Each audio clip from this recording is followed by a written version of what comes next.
Yours truly, the half man, half amazing, ballin' superstar, Montel Vontavious Porter, MVP, and you are watching AMBY. Hey everyone, it's Alicia from AMBY, and I would like to welcome you to our interview with MVP. We're here at Smash Wrestling in London at the London Music Hall, where you just faced Braxton Sutter. How are you feeling about the night and everything that's been going down? Oh, I've had a blast, man. This is my first time. No. I'm sure I've been to London before with WWE a long time ago. But last night in Sarnia and tonight in London, there's just something about the independent crowds. It's so much more intimate. And these fans, they came to have fun. And the energy was amazing. Smash Wrestling is awesome. They took real good care of me. And I've had a blast, so I hope to come back sometime. Braxton Sutter, he's awesome. I've known him for a long time, but he's a tremendous talent, really underrated. More people should know who Braxton Sutter is. I fully agree with that one. With all of the wrestling and matches that you've had under your belt, do you still get nervous when you're walking up that ramp into the ring?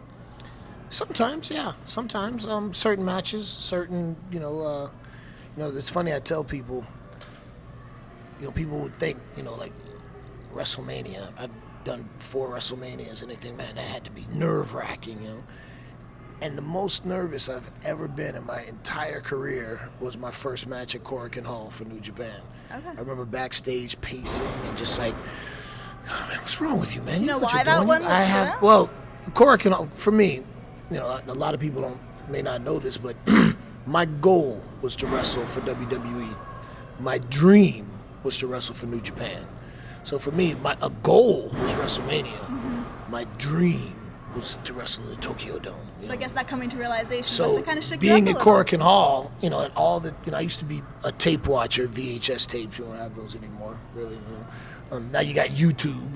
But I come from the era of tape watchers, and I used to watch all these grainy tapes of, all my Japanese wrestling heroes at Cork and Hall. And back then, they've since painted over, but everybody who wrestled at Cork and Hall would sign the walls. So you saw all of these legendary figures on the wall. Yeah, so I was like, okay. And, but for me, no matter how nervous I may or may not be, as soon as I walk out, it's like walking under a waterfall or a shower or something. Like all the anxiety is just rinsed away, and it's my office. I kick my feet up on my desk and do what I do.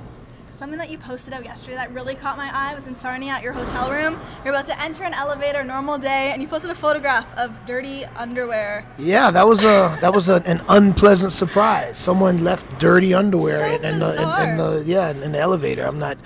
Hey, what happens in Sarnia stays in Sarnia. Okay, You kind of mentioned you're not quite sure if you want to know the story. There's definitely a story behind those dirty underwear, but I don't know if I want to know the story. Like I remember one night I was wrestling down in Puerto Rico, and I was walking on the beach the next day, and there was a blunt, a blunt wrapper, an empty bottle of rum, and some panties. All right. Someone had a night. There's a story there. And the blunt wrapper, an empty liquor bottle, and some panties. And that story I might want to know. But I didn't know. And I did the same thing. I took a picture of it. Said, all right, somebody had fun last night. But, well, I want to talk music with you because let's talk music. I'm sick of wrestling. I knew how excited you'd be about this because I noticed even right away your Twitter profile photo is Jimi Hendrix. There's a great quote there. Mm-hmm. Are you a big Jimi Hendrix fan? Out of all things, why did you put him as your profile connected? Well, aside from the fact that Jimi Hendrix's music is it was light years ahead of his time. He was just groundbreaking. The quote itself, when the power of love becomes greater than the love of power, then the world will know peace. Paraphrasing, but to me that's such an important quote because that's why we have all the trouble that we have in the world, the love of power, not the power of love, and. Especially being down in the land of Donald Trump, like the United States is so incredibly divided right now. Like there are 2 segments of the U.S. population that absolutely hate each other. And, I think that right now, more than ever, that we need the power of love. So I thought that was pretty cool. I've been to the Jimi Hendrix Memorial a few times, taking some pictures. Yeah, so Jimi Hendrix is awesome. And then on my Instagram, my pictures with HR from Bad Brains. Do your homework. Do some research. Bad Brains. Look them up. Bad Brains. I like how you're telling me Bad Brains as if I don't know them, because the other thing that you sent out was The Look of Love by ABC, way before your time. You're kind of telling people to check them out. Like, I've been listening to that song since I was a kid. Like, oh, you know that that's song? The look, that's the look. The Look of Love. Such a good jam. Okay, all right. You like your 80s tunes. I was born in the 70s, so the 80s, yeah, you know, I love all that stuff. And, you know, it's a lot of that music from that era was fueled by cocaine, you know, so it's just good times, party music. Everybody just wanted to have fun, right? Yeah, so. When you are getting ready, whether for a match or when you're training, who are some of your go-to bands recently? Recently, wow. It's funny because a lot of the time, unlike most people, I don't listen to music before I wrestle. Okay. You know, maybe earlier in the day or while I'm training or whatnot, but before I go out to the ring, I usually don't listen to music. I usually like to clear my head and get in like a zen space. But like my musical tastes are so eclectic. You know, I'm just all over the place. One of my favorite hardcore bands, Burn, they just put out a new EP. I've been listening to a lot of Burn lately. A lot of Clutch. I'm a big, I've been listening to a lot of Clutch. Had them on the site not too long ago. Oh, did you really? Yeah. Oh, man, I love Clutch, Great man. band. Yeah, great band. Who else have I been listening to lately? I'm a huge Steely Dan fan. I love Steely Dan. Absolutely love Steely Dan. So that pops up too. I was actually listening to Weezer yesterday. I was listening to some Weezer. So it's all over the place. I love with how busy you are and how you're always on the road with these cards. Do you still find time to fit in your love of concerts? Like you saw Deftones recently. Yeah. That was really cool. You even got a photo backstage with Chino. Well, yeah, Chino's Super awesome. cool. Right? Yeah, and Zach, who plays for Rise Against, we went to high school together. Okay. So I was like, yo, dude, are you in town? That's a nice in. Yeah, like, yeah, are you in town? He goes, yeah, man. Oh, dude, I totally forgot to tell you. Yeah, I'm saying we're playing with the Deftones. I'm like, dude, I will be there, you know. So that was pretty cool. You know, it's really, I mean, I knew Zach way back in the day. So we lost touch for a while, and then we came back and like, dude, I'm a pro wrestler. You're a rock star. How cool is this, you know? But you know, being in WWE allowed me to realize how many musicians and actors are wrestling fans. So you'd be surprised, you know, sometimes people, oh my God, you're MVP, I'm such a fan. I'm like, do you know who I am? You know, like, that's mind-numbing, you know? Awesome. Like I remember when ZZ Top hosted Monday Night Raw one time, and I'm walking down the hallway and I'm like, oh shit, that's ZZ Top. And I'm walking, they look up, my man, MVP. I'm like, ZZ Top knows who I am. Like, and now, you know, me and Billy and Dusty, we're buddies. You know, I have plenty of times to go see their shows. They always take care of me, put me right up on stage, and That's like, awesome. yeah. So I love music. I love all genres of music. I don't get into, well, I only listen to this kind of music and that kind of music. You know, if it speaks to me, if it resonates internally, whether it's hip hop, hardcore, jazz, classic rock, whatever it is, if I like it, I listen to it. You also don't just listen to music, as you actually have created some of your own. You're a rapper. Yeah. We haven't heard too much from you in a little bit. It's been a couple of years since you've dropped a single, so what's going on that front? Is there just no time to do it? Is this something you'd still like to do? You know, the thing about that was, you know, people would ask me, well, what about your rap career? How's your rap? No, it was never a career. You know, I wrote my first rhyme when I was in 6th grade. It was never anything I wanted to do for a job. You know, I didn't, you know, because if it's a job, then I don't want to do it. I'm lazy. You know, I don't want to. So, you know, if I got an A&R rep or whatever, hey, man, you're on a deadline, we need this album, and like, then it's work. So, you know, the way I did it, it's fun. It's just an outlet for me. And I've got some stuff that I haven't released. It's been sitting in the vault. Okay. Some stuff I wrote recently. But my big excitement is, and I'm calling you out, Alex. You know the Gaslight Anthem? Yes. The bass player, Alex? I don't know by name. Okay, I know well, the the bass player, Alex. Alex, I know now. We are supposed to be starting a hardcore band together with me as the front man. We're just waiting for Alex. Okay. But he's got a newborn, and you know he's got a business, so he's got a lot going on. But we agreed I'm gonna give hardcore a shot. I'm gonna try to do some hardcore. Just scream into the mic. Decent excuse. Yeah, it's fair. My son will be 3 in a few months, so I get it. One thing I wanted to discuss with you is the VIP lounge that you have, the podcast, of course. It's very cool, all the guests that you've had on there. But when did you realize, hey, I can sit down with somebody, converse really well, like this is the thing I've got going for me? So you've done so many of them. A lot under your belt. The VIP lounge was Court Bauer, who owns the MLW Radio. He had asked me about it a long time ago, and I was like, I have no interest in doing a podcast. I just don't care to.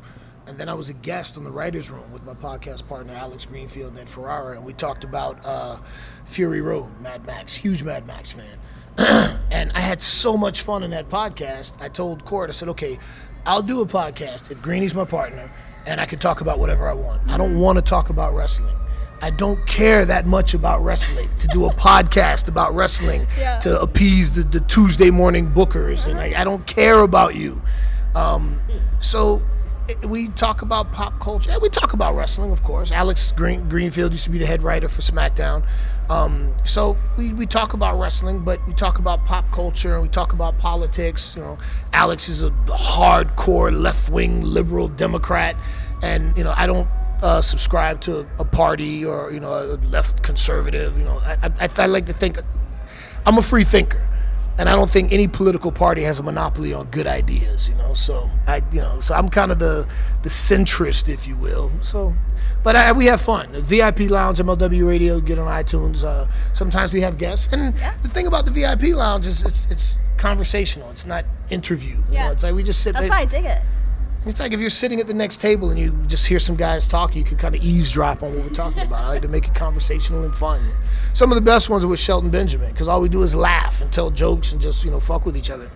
You can swear, go for it. Okay, all right. We fuck with each other. You've had a lot of really cool guests on there, like Jimmy Havoc, who we've had on, AMBY, Broken Matt Hardy has been on it, Tommy Dreamer, like some really awesome wrestlers. But if you could have anybody on it who's kind of that dream interview, the person you'd love to pick the brain of. Oh man, let me get Donald Trump on there. Okay. Yeah, let me get Donald Trump on. I got some shit I'd like to ask him. I got some serious questions I'd like to ask him. All right.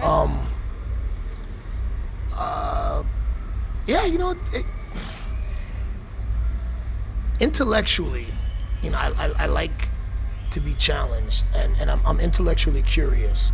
So, anytime I can have a stimulating conversation or come away from a conversation where I've learned something, where somebody, teaches me, then, I'm fed, and I feel good about it. So, and not to say that there isn't a lot Donald Trump can teach me, but I'd love to ask him some hardcore questions and put him on the spot and explain this, because no one does that. He gets away. He doesn't, no one holds his feet to the fire, And, one of the things I'd like to understand is, all of the intelligence communities agree that Russia was involved in the elections, except for Donald Trump. So I want to ask him, do you think that there's this intense conspiracy where all of the intelligence agencies are all working together against you because they don't want, really? So anyway. I can tell it'd be a riveting conversation. Oh, well, yeah, if he would engage me, though. So, who else I would love to have on? If we could raise him from the dead, I'd love to have Bill Hicks. He's one of my favorite comics. Okay. I love Bill Hicks. Bill Hicks, look him up too. That'd be fun, yeah. So we've kind of covered politics right there. You mentioned a comedian. Oh, he was a very political comedian. Musician, then, if you could have one on. Musician? Who would I like to have? I asked Immortal Technique a long time ago to come on, and we just never firmed it up. But Immortal Technique, I know him. We're social. We're not friends, but we're cool. He's one of my favorite MCs. He's just phenomenal. So yeah, maybe Immortal Tech. Okay. And then just to wrap things up, is there anything you would like to leave with all of the MVP fans out there who will be viewing the interview? Yeah, you can follow me on Twitter at the305MVP. I'm on Instagram at truly_MVP. Some of that rap music you were talking about, you can find on my Bandcamp, and it's 305mvp/bandcamp.com. Of course, my podcast, The VIP Lounge, is on MLW Radio. I got a Facebook page. It's Montel Vontavious Porter Official. It's a fan page.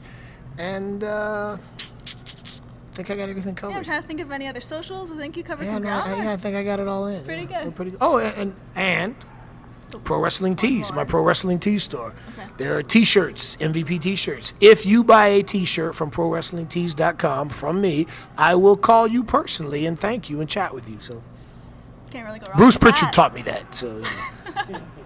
just want to say thank you so much for joining me today. Oh, it was a pleasure. I enjoyed it. And remember, to everyone viewing, you can visit us at musicblogger.com for all exclusive interviews, features, videos, and so much more. See you next time.